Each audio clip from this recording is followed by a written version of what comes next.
প্রিয় পদার্থবিজ্ঞানের প্রথম বর্ষে দ্বিতীয় বর্ষের শিক্ষার্থীরা, আজকে পদার্থবিজ্ঞান ক্লাসে তোমাদের স্বাগতম। আশা করি তোমরা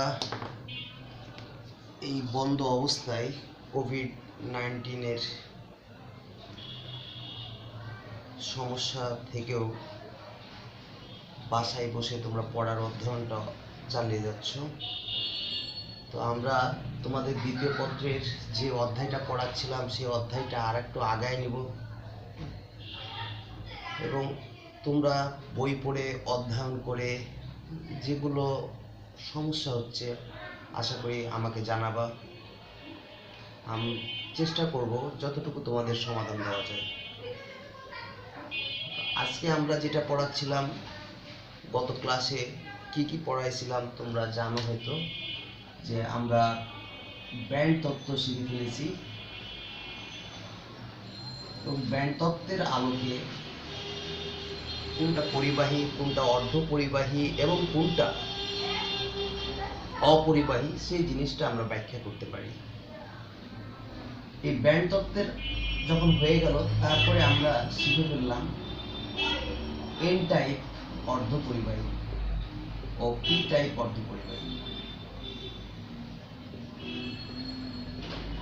এন টাইপ অর্ধ পরিবাহী এবং পি টাইপ অর্ধ পরিবাহী। এন টাইপ অর্ধ পরিবাহীতে দেখেছিলাম যে এখানে বাহক থাকে ইলেকট্রন,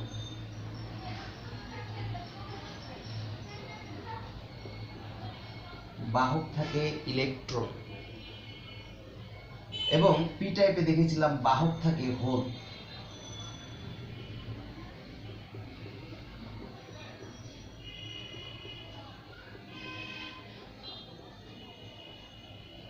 তোমাদের স্মরণের জন্য আবারও বলি, এন টাইপ কিভাবে পেয়েছিলাম। একটি বিশুদ্ধ অর্ধ পরিবাহীতে ভেজাল হিসাবে পঞ্চযোজী, যেমন আর্সেনিক যদি মিশাই তাহলে মুক্ত ইলেকট্রন সৃষ্টি হবে, অর্থাৎ মুক্ত ইলেকট্রন বাহক তৈরি হবে। তখন ওই উৎপন্ন পদার্থটাকে বলবো আমরা এন টাইপ অর্ধ পরিবাহী। আবার এই বিশুদ্ধ অর্ধ পরিবাহীতে যখন ভেজাল হিসাবে ত্রিযোজী মৌল নিয়ন্ত্রিতভাবে প্রবেশ করাবো, তখন সেখানে মুক্ত হোল বাহকের সৃষ্টি হয়। হোলটা হলো ইলেকট্রনটাকে গ্রহণ করতে পারে, অর্থাৎ চার্জের স্থানান্তর ঘটাতে পারে, তাই এটাই একটা বাহক এবং বিদ্যুৎ পরিবাহের জন্য দায়ী। তো সুতরাং অর্ধ পরিবাহীতে আমরা গুরুত্বপূর্ণ দুইটি পদার্থের তৈরি করলাম, একটা এন টাইপ অর্ধ পরিবাহী এবং পি টাইপ অর্ধ পরিবাহী। তোমাদের যদি প্রশ্ন করা হয় এন টাইপ অর্ধ পরিবাহী কাকে বলে, কোনো বিশুদ্ধ অর্ধ পরিবাহীতে ভেজাল হিসাবে যদি পঞ্চযোজী মৌল যেমন আর্সেনিক প্রবেশ করায়, তাহলে ওই পদার্থটিতে মুক্ত হোলের সৃষ্টি হয় এবং উৎপন্ন পদার্থটিকে এন টাইপ অর্ধ পরিবাহী বলা হয়। এবং পি টাইপের ক্ষেত্রে বলা যায়, কোনো বিশুদ্ধ অর্ধ পরিবাহীতে ভেজাল হিসাবে ত্রিযোজী মৌল যেমন গ্যালিয়াম যদি প্রবেশ করায়, তাহলে সেখানে মুক্ত হোল বাহকের সৃষ্টি হয়, তখন সেটাকে পি টাইপ অর্ধ পরিবাহী বলা হয়। আর একটু তথ্য তোমাদের রাখতে হবে যে এন টাইপে কি থাকবে, মেজরিটি বাহক হলো, অর্থাৎ গরিষ্ঠ বাহক হলো ইলেকট্রন, কিন্তু অল্প পরিমাণ হোল থাকে। আবার পি টাইপে মেজরিটি বাহক হলো হোল, কিন্তু অল্প পরিমাণ ইলেকট্রন বাহক থাকে। এটা নোটবার দিকে তোমাদের প্রশ্ন আসে যে পি টাইপে লঘু বাহককে, তুমি বলবা পি টাইপে লঘু বাহক হলো হোল, পি টাইপে লঘু বাহক হলো ইলেকট্রন। এন টাইপে লঘু বাহককে, এন টাইপে লঘু বাহক হলো ইলেকট্রন, এন টাইপে লঘু বাহক হলো হোল, আর গুরু বাহক বা সবচেয়ে বেশি সংখ্যক থাকে সেটা হলো ইলেকট্রন।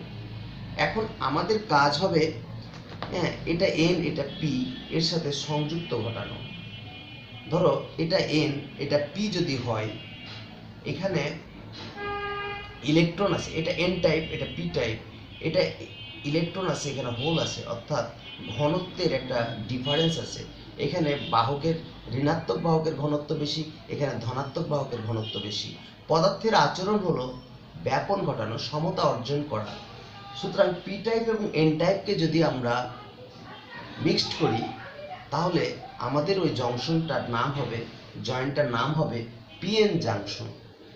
আজকে আমরা পড়াবো সেটা হলো পিএন জংশন কি, এবং এই পিএন জংশনের আলোকে ইলেকট্রনিক্সের শুরু হলো বেজ, ভিত্তি। তো আমরা মিক্সড করাবো এন টাইপ পি টাইপ। তোমাদেরকে বলে রাখি, আসলে একটি অর্ধ পরিবাহীতে টেকনোলজি প্রয়োগ করে অভ্যন্তরে এন টাইপ এবং পি টাইপ তৈরি করা হয়। আমরা এখন যেটা শিখাচ্ছি, শিখার জন্য যে এন টাইপ এবং পি টাইপকে জোড়া দিচ্ছি। আসলে জোড়া দেওয়া হয় না। দেখো আমরা চিত্রে কি আঁকলাম।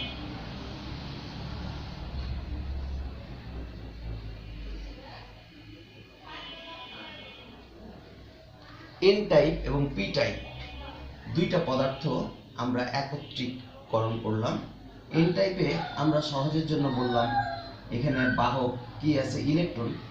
আসলে আমরা নেগেটিভ চিহ্ন দিয়ে প্রকাশ করছি, আর এটা পজিটিভ চিহ্ন দিয়ে প্রকাশ করছি।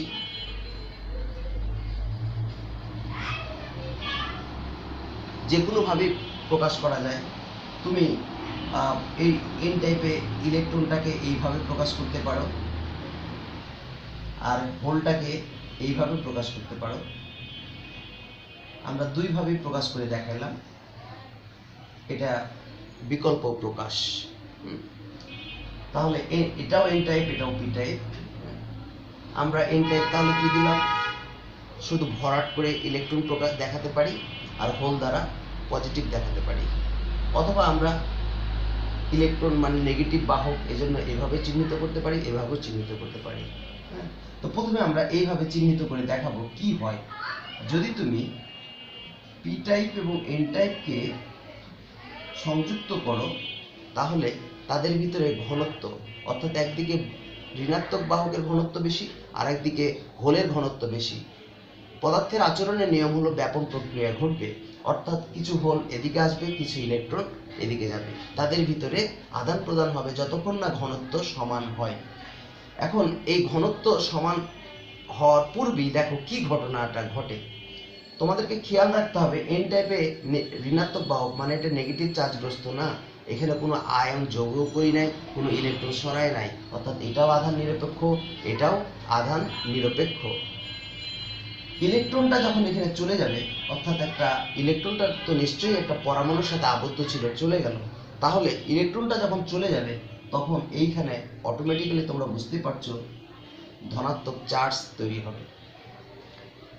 আবার বলতে পারি হোলটা এদিকে আসবে, অর্থাৎ ইলেকট্রনটাকে আকর্ষণ করলো। আমরা বলতে পারি যদি ইলেকট্রনটাকে আকর্ষণ করে তাহলে এই হোলটা যখন চলে গেল তখন এখানে একটা নেগেটিভ চার্জ তৈরি হবে। আরেকটি যখন ইলেকট্রন চলে গেল তখন এখানে হোল পজিটিভ আধান তৈরি হবে, আর এখানে নেগেটিভ আধান। আরেকটি যখন চলে গেল এখানে পজিটিভ, এখানে নেগেটিভ। অর্থাৎ কিছু যখন যাতায়াত করবে তখন দেখো এন টাইপের ধনাত্মক আধানগ্রস্ত আয়ন তৈরি হচ্ছে এবং পি টাইপের ঋণাত্মক আধানগ্রস্ত আয়ন তৈরি হচ্ছে। এবং তাদের ভিতরে আমরা জানি যে ধনাত্মক এবং ঋণাত্মকের ভিতরে একদিকে ধনাত্মক আর একদিকে ঋণাত্মক থাকলে তাদের ভিতরে একটা বিভব তৈরি হয়। এখানে ধনাত্মক বিভব, এখানে ঋণাত্মক বিভব। এই যে ধরো তিনটা যাতায়াত করলো, এখন চতুর্থ নাম্বারটা ধরো ইলেকট্রনটা আবার চতুর্থ ইলেকট্রনটা যখন যাওয়া শুরু করবে তখন এই ঋণাত্মক চার্জটা তাকে বাধা দেবে, অথবা এটাও যখন যাবে তখন এটা বাধা দেবে। ফলে এই ইলেকট্রনটার গতিশক্তি যদি এই বাধাটাকে অতিক্রম করতে পারে তাহলে সে যাবে, অন্যথায় যেতে পারবে না। কিন্তু এমন একটা বিভবের মান আছে, যদি এখানকার ধনাত্মক এবং ঋণাত্মক আয়নগুলো স্থাপিত হওয়ার পর এটা যদি সিলিকন হয় এবং তাদের ভিতরে দেখো একদিকে ধনাত্মক আর একদিকে ঋণাত্মক হচ্ছে, তাদের মধ্যবর্তী ভোল্ট যদি 0.7 ভোল্ট হয় তাহলে সেটাই যথেষ্ট তাপজনিত কারণে সে গতিশক্তি প্রাপ্ত হয়। এই গতিশক্তি দিয়ে এই বাধাকে অতিক্রম করে যেতে পারবে না। তাহলে সিলিকনের ক্ষেত্রে যদি এই বিভবটার মান 0.7 ভোল্ট হয় তাহলে ইলেকট্রনের আর ক্ষমতা নাই এইখানে যাওয়ার। ফলে এই যে কিছু সংখ্যক যাতায়াতের ফলে যে আয়ন তৈরি হলো, বিভব তৈরি হলো, এই বিভবটা পরবর্তী ব্যাপনটাকে বন্ধ করে দেয়, অর্থাৎ ইলেকট্রনটাকে এদিকে আসতে দেয় না, হোলটাকে এদিকে আসতে দেয় না। এই একটা সাম্য অবস্থা তখন বিরাজ করে। এবং এই জায়গাটাতে দেখো যে কোনো বাহক নাই, এবং এই জায়গাটার নাম হলো নিঃশেষিত স্তর। এটার নাম হলো নিঃশেষিত